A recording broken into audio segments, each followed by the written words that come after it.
That little cartridge on your desk holds about 5 milliliters of ink, priced by the gallon. That ink runs to several $1,000s a gallon. A bottle of vintage Dom Perignon, drop for drop, costs a fraction of that. You are buying the most expensive liquid in your house, and the printer it feeds was sold to you at a loss on purpose, so you'll keep refilling at their price. Here's the part nobody tells you. The machine isn't the product. The machine is the bait. Follow $1 through this system and you'll see exactly where it pools, who skims it, and why your printer is quietly designed to throw away ink you already paid for. Start at the store. You see an inkjet printer for $40, sometimes $30. That price is a lie in your favor. HP, Canon, Epson, brother. They routinely sell the hardware below what it costs to build.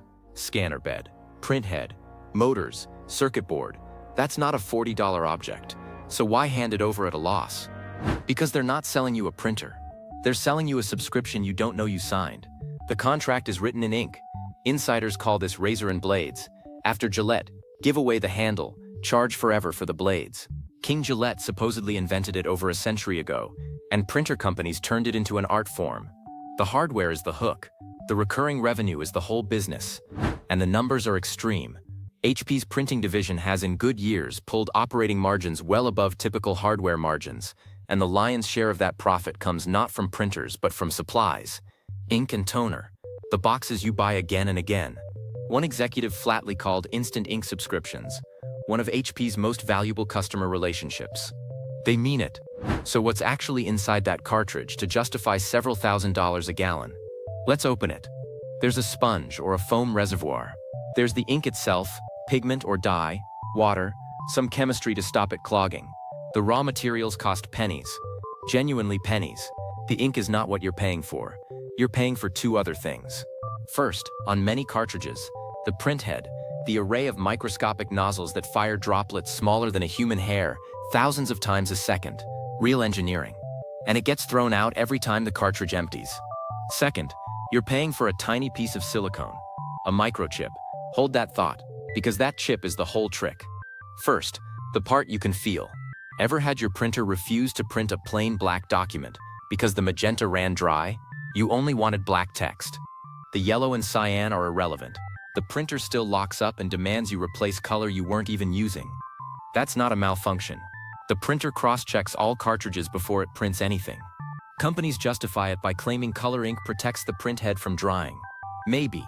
But the effect is that one empty tank holds your whole machine hostage and pushes you toward a full set of replacements. The inconvenience isn't a bug, it's leverage. Now follow the dollar further, because there's a reason refilling is so painful. You'd think a market this profitable would attract cheap competition. It does. Third-party and refill cartridges sell for a fraction of the brand price. So why doesn't everyone just buy those? Because the manufacturers fight them at every level. Firmware updates that suddenly reject third-party cartridges overnight.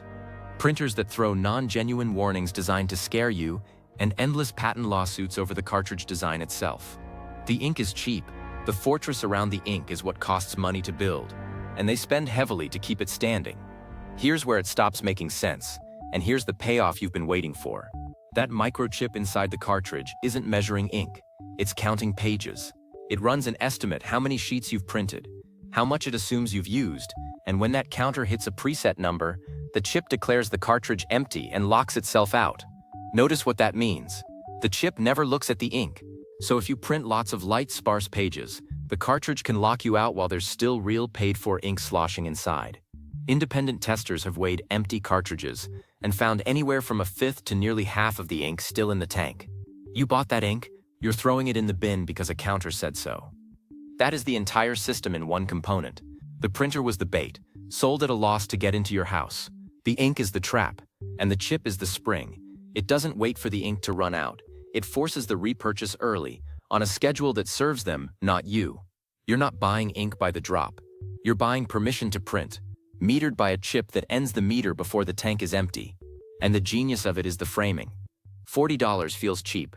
A box of ink feels routine.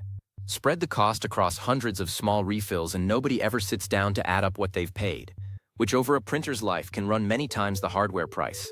Sometimes the cost of a far better laser machine they could have bought instead. There's a quiet reason laser printers exist for exactly the people who do the math. Offices, who buy by spreadsheet and won't tolerate a counterchip eating their toner. The cheap inkjet is aimed at the rest of us, who buy on the sticker and pay on the back end, which raises the obvious next question. If the device is the loss leader and the consumable is the profit, where else is that exact trap hiding? Look at the coffee pot in your kitchen. The same chip, the same logic, the same fortress, and that one might be even harder to escape.